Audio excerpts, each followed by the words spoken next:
So, good morning. Yun na sa tibang putahe. Naman ito kung kay magmingaw man ta sa cake. Arita sa mga veggies. Ang mo ni siya Vietnamese spring rolls. Mga fresh na siya na siya crab meat.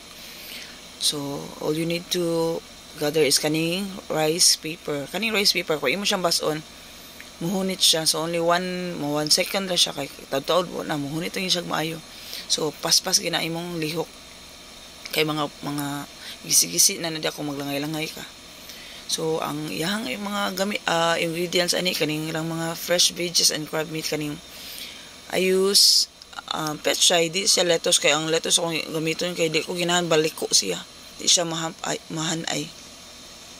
And then mag-slice la kaning mga cucumber and carrot, slice into small pieces o kaning sani kanang mangga.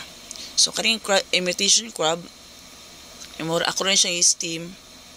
Then, i-slice into 2. So, muna ni siya ang dagway. So, imong slice on para nasa presentation, makita ang gawas niya. Ako rin siyang baligya is 150, 10 pieces kung small size rice paper. Pero kung katong medium size is kanang 8 pieces lang ang. Since ang masoda yung sulanan is 10 pieces, so 10 pieces na ako. Nakita mo sila nga bago niya. So, ang iyang sauce ani is fry sauce.